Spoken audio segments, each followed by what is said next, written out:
சக்தி sir இப்போ தான் சொல்லிட்டு இருந்தார், ஜிவி சார் இந்த படத்தில் 200 ஆளுங்களை அடிக்கிறாமா, அதில் மெயின் அடி கிடக்கிறவன் நான் தான். கிடக்கிறவன் வாங்குறவன் நான் தான். பேர் வெங்கடேஷ், வெங்கின்னு கூப்பிடுவாங்க. ரொம்ப எக்ஸைட்டடாக டென்ஷனாக இருக்கேன், என்ன பேசுனேன்னு தெரியல. ஓகே, முதல்ல என் அப்பா அம்மாவுக்கு நான் தேங்க்ஸ் சொல்கிறேன். பிகாஸ் என்னை விட தமிழ் சினிமாவில் நடிக்கணும்னு ஆசைப்பட்டது அவங்க தான். ஸோ அதனால் இவ்வளோ பெரிய ஒரு ஆப்பர்ச்சுனிட்டி, இவ்வளோ பெரிய பேனரில் இவ்வளோ செம்ம கேரக்டரில் நடிக்க கிடைச்ச வாய்ப்பு கொடுத்ததுக்கு ரொம்ப நன்றி.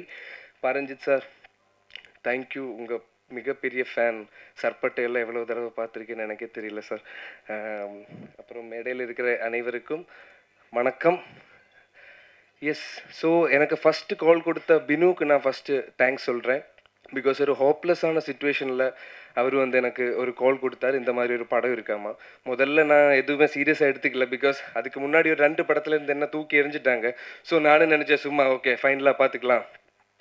சரி, போக போக போக நானும் நினச்சேன் ஓகே சீரியஸாக போகுது, ஸ்டுடியோ கிளீன் படம், ஜிவி சார் படம். சரி, ஷூட் ஸ்டார்ட் ஆகிற வரைக்கும் எனக்கு அவ்வளோ ஹோப் இல்லை. ஸ்டார்ட் ஆனதுக்கப்புறம் ஓகே எஸ், தமிழ் சினிமாவில் நடிக்கிறோண்டா, ஜிவி சார் கூட நடிக்கிறோண்டா அப்படின்னு நினைக்கிறேன். அப்புறம் I would like to thank Arun. நான் அப்போவே அருண்கிட்ட சொல்லியிருந்தேன், அருண் மச்சான் 70mm ஸ்க்ரீனில் ஃப்ரேம்ஸ் எல்லாம் எனக்கு பார்க்கணும், பிகாஸ் அவ்வளோ சூப்பராக இருந்தது. நான் அப்போவே அவன்கிட்ட சொல்லியிருந்தேன். தேங்க்யூ. நானும் பார்க்க நல்லா தான் இருக்கேன், இதோ பார்த்தீங்களா, அதுதான் தாடியெல்லாம் வச்சுட்டு இருக்கேன், கொஞ்சம் கெட்டப் சேஞ்ச் இருக்கட்டும்னு நினச்சதா இப்படி வந்திருக்கேன். அப்புறம் எஸ், அப்புறம் எனக்கு என்னோட காஸ்ட் அண்ட் க்ரூவை நான் தேங்க் பண்ணோம். கல்லூரி வினோத் அண்ணா, ஒவ்வொரு சீன் இருந்தாலும் நான் அவர்கிட்டையும் போய் நான் ஹெல்ப் கேட்பேன், அண்ணா ஏதாவது ஆட் பண்ண முடியுமா. அவர் நிறைய ஹெல்ப் பண்ணி கொடுத்துருக்காரு. ஆதித்யா, ஆண்டனி அண்ணா, அப்புறம் ஷாலு, இங்கே இருந்து கிடச்ச இன்னொரு ட்ரெஷர், மை ஃப்ரெண்ட். அவன் இன்றைக்கி வர முடியலை.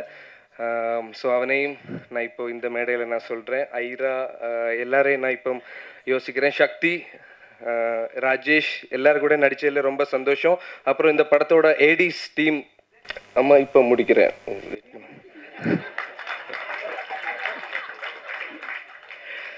அப்புறம் ஏடிஸ் டீம் பால்கி, மணி, பாலு, கிட்டப்பன், கே, குமார், டிகே, எல்லாருக்கும் ரொம்ப நன்றி. பிகாஸ் என்னை அப்படி பார்த்துட்டாங்க அதில்.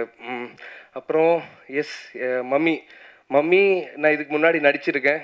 நான் ரொம்ப happy, I am proud of you. உன் வளர்ச்சியில் எனக்கும் ரொம்ப சந்தோஷம். மலையாளத்தில் சொல்ல வேண்டியதுதான், கொஞ்சம் பில்டப்பாக இருக்கட்டும் தான் தமிழில் பேசுகிறேன். அப்புறம் லாஸ்ட் பட் நாட் லீஸ்ட், இல்லை அதுக்கு முன்னாடி இன்னொருத்தர் இருக்கார், ஜிவி சார். வணக்கம் சார். சார் ரொம்ப சந்தோஷம், உங்கள் கூட என் ஃபஸ்ட் படம் தமிழில் ஆமாம் இன்ட்ரடியூஸ் ஆகிறதில்ல.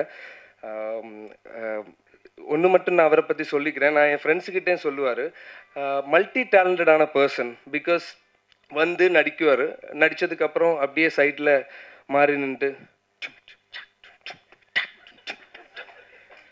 அதான் எனக்கு கிடச்சிருக்கிற டைம். ஓகே, மாறி நிற்கும்போது நான் தான் போய் பேசுவேன், ஹாய் சார் எப்படி இருக்கேங்க. ஸோ அப்படியெல்லாம் பேசின உடனே அப்போ நான் இப்படி பார்ப்பேன், என்ன பார்த்துட்டு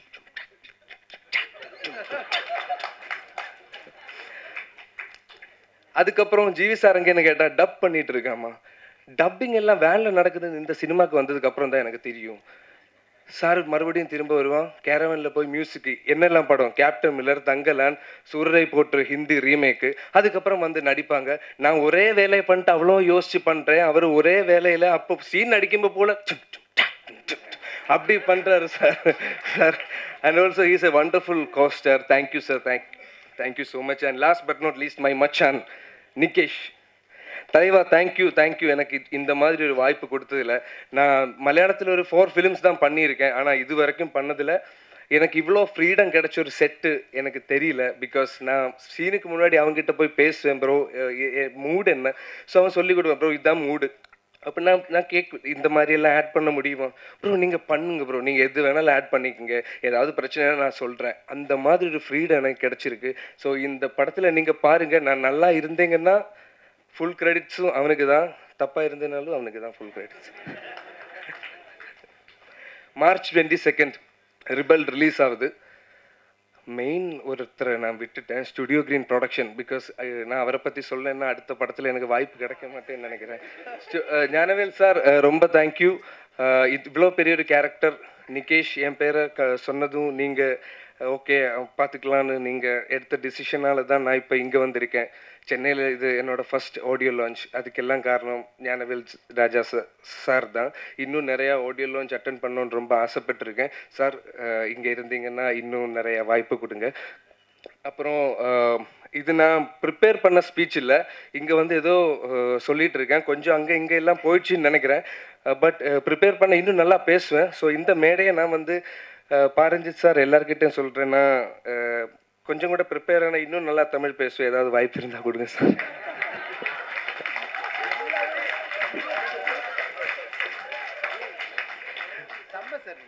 தேங்க்யூ சார். சார் அதான் இந்த மேடையை நான் என் வாய்ப்புக்காக ஆமாம் நடிக்கிறது தான் எனக்கு அவ்வளோ இஷ்டம். எனக்கு சினிமானா ரொம்ப பிடிக்கும். நான் சினிமா இல்லைன்னா என்னால் முடியாது. ஸோ ப்ளீஸ் இந்த படம் நீங்கள் பாருங்கள். நீங்கள் இந்த படத்தை ஹிட் ஆக்குனேன்னா எனக்கு இன்னும் வாய்ப்பு கிடைக்கும்னு நான் நினைக்கிறேன். பாருங்க சார். தேங்க்யூ.